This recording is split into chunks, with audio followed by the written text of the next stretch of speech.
Hello, this is Ahmed Saeed. I am working as a data analyst and I have 2 years of experience.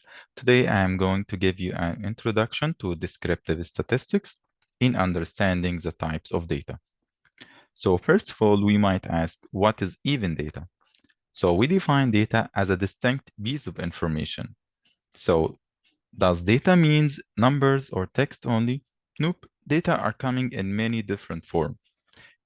It could be an image, could be a music, a Word file, could be a video, or even a database. And I am sure I am missing a lot more types. So what is the importance of the data? Importance of the data are coming from utilizing this data to help us make a better business decision or a better decisions in general. I mean, for example, in the healthcare sector, we might use the historical data for better new disease diagnostic.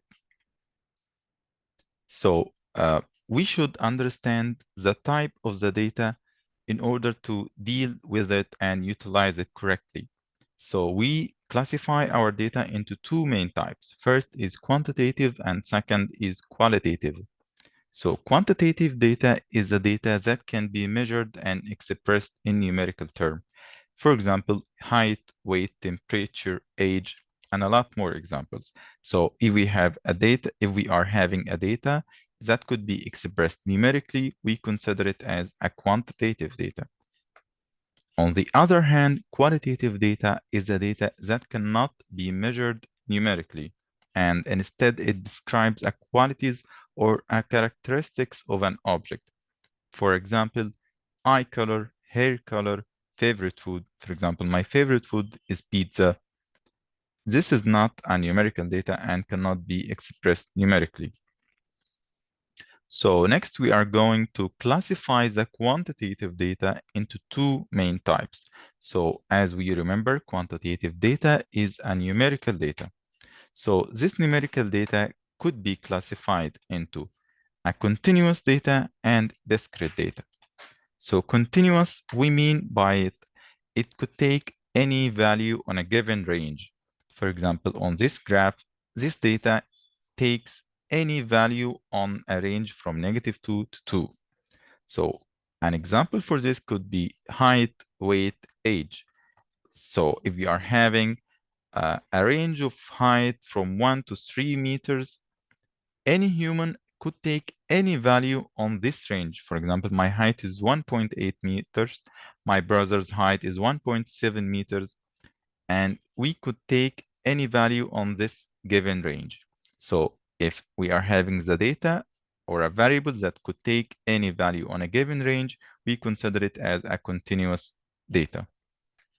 On the other hand, discrete data is simply a data that could take a certain values on a given range. Like this graph, as we see here, we are having some certain values only at this graph. Another example could be number of students in a class. We cannot say average number of students who got an A+ is 2.5 students. This is not correct. We should say 2 students or 3 students because it's a discrete data and it's taking a certain values only on a given range. So yeah, I hope you find it easy. Next, we are going to classify the qualitative data. So qualitative data is the data that could be described and having a label. So we classify it into ordinal or and nominal data. So ordinal data is the data that has a natural order. So if we are having the data about a chili pepper, we could give it some data like hot, hotter, and hottest. As we see here, the data is having an order. We can have an order of hottest, then hotter, then hot. So if we are having a data for like this, it's an ordinal data because it have a meaningful order. Another example could be your grade in your class. Your grade could be A, B, and C. It has an order, so it's an ordinal data.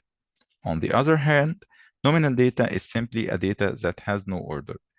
For example, favorite food, eye color, male versus female percentage. So yeah, that's it. And I hope you find it easy and see you in the next lesson. Thank you.